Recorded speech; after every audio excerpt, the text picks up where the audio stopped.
ओम जय श्री हरि विष्णु। जय माता दी दोस्तों, आपके अपने चैनल धर्म साधना में आपका बहुत बहुत स्वागत है। माँ भगवती दुर्गा की कृपा आप और आपके पूरे परिवार पर सदा सर्वदा बनी रहे। दोस्तों, पुत्रदा एकादशी, जैसा कि नाम से ही पता चलता है, पुत्र प्राप्ति की कामना जिन दंपतियों को होती है उन्हें ये व्रत जरूर धारण करना चाहिए।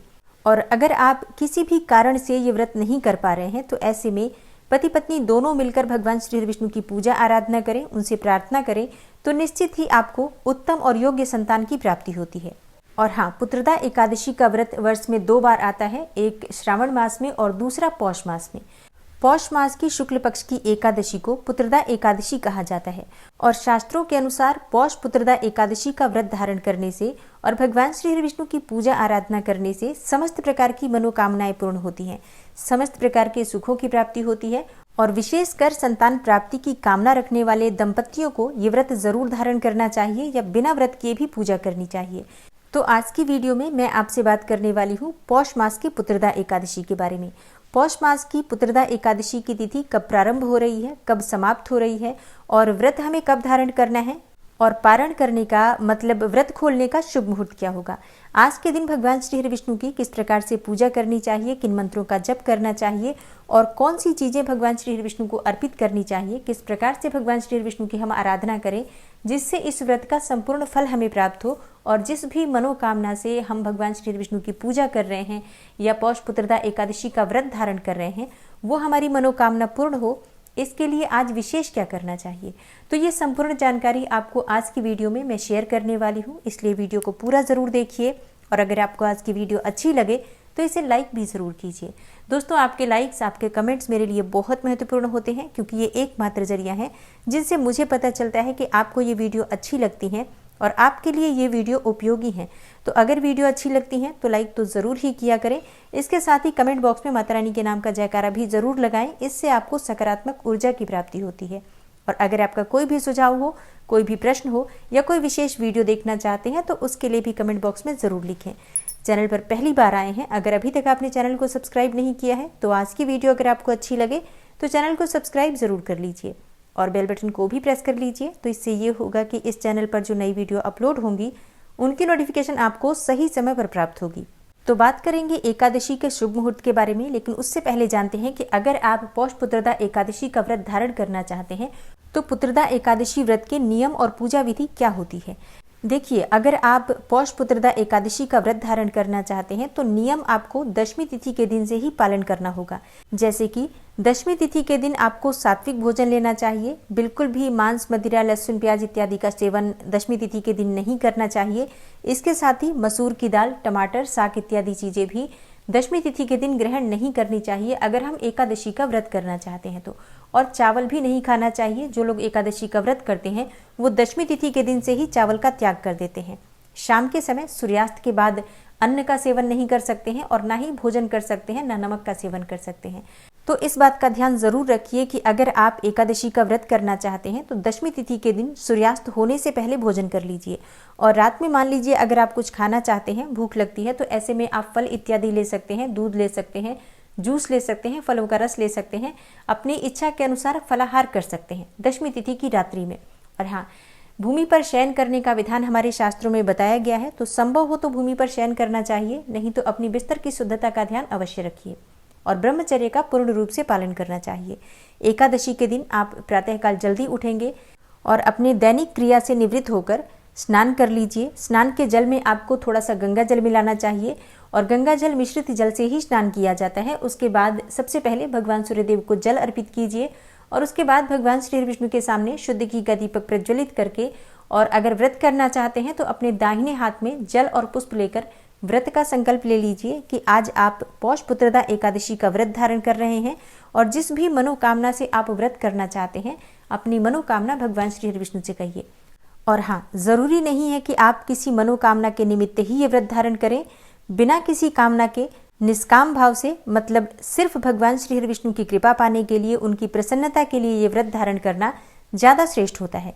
लेकिन फिर भी अगर आप किसी मनोकामना से ये व्रत धारण कर रहे हैं तो भगवान श्री हरि विष्णु के सामने अपनी मनोकामना कहिए और उनसे पूर्ण करने के लिए प्रार्थना कीजिए। और व्रत में, पूजा पाठ में किसी भी प्रकार की जाने अनजाने कोई भूल हो जाती है तो उसके लिए क्षमा प्रार्थना कर लीजिए। इसके बाद आपका व्रत प्रारंभ हो जाता है। इसके बाद विधि विधान से आप भगवान श्री विष्णु की पूजा करेंगे। उन्हें स्नान करवाइए, मतलब अभिषेक कीजिए पंचामृत से या फिर कच्चे दूध से या शुद्ध जल से, जो भी आपके पास उपलब्ध हो। इसके बाद उन्हें पीले वस्त्र धारण कराएं और पीले पुष्प उन्हें अर्पित करें। पीले फलों का भोग लगाएं। दूध से बनी हुई मिठाइयों का भोग भी आप चाहें तो लगा सकते हैं। और इस प्रकार से विधि विधान से पूजा करने के बाद भगवान श्री हरि विष्णु की आरती कीजिए। अब दिन में आपको व्रत रहना होता है तो आप फलाहार के द्वारा ये व्रत धारण कर सकते हैं, जैसे कि फल ले सकते हैं, दूध ले सकते हैं, जूस ले सकते हैं, फलों का रस ले सकते हैं। ये पूरी तरह से आपके ऊपर निर्भर करता है। बहुत से भक्त निर्जल भी व्रत धारण करते हैं, तो अपनी शारीरिक क्षमता होती है भक्तों की और अपनी इच्छा होती है। आप जिस भी प्रकार से व्रत धारण करना चाहते हैं, निर्जल या फलाहार, ये व्रत धारण कर सकते हैं। और दिन भर व्रत रहने के बाद शाम के समय फिर से भगवान श्री हरि विष्णु के सामने शुद्ध घी का दीपक प्रज्वलित करके और विधि विधान से भगवान श्री हरि विष्णु की पूजा करनी चाहिए। शाम के समय आप चाहें तो एक अखंड दीपक प्रज्वलित कर सकते हैं भगवान श्री हरि विष्णु की प्रसन्नता के लिए। और हाँ, शास्त्रों के अनुसार अगर एकादशी की रात्रि में हम अखंड दीपक प्रज्वलित करके और भगवान श्री हरि विष्णु की पूजा आराधना करते हैं, मंत्र जप करते हैं और रात्रि जागरण करते हैं, तो इससे इस व्रत का संपूर्ण फल हमें प्राप्त होता है और जीवन के समस्त कार्यों में सफलता की प्राप्ति होती है, मन वांछित फल की प्राप्ति होती है।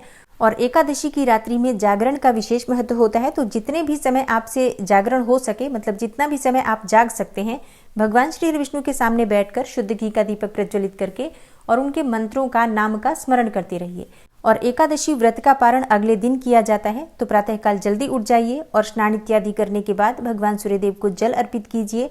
भगवान श्री हरि विष्णु की विधि विधान से पूजा कीजिए। उसके बाद शुभ मुहूर्त में शुद्ध सात्विक भोजन बनाकर और अपना पारण कीजिए, व्रत खोल लीजिए।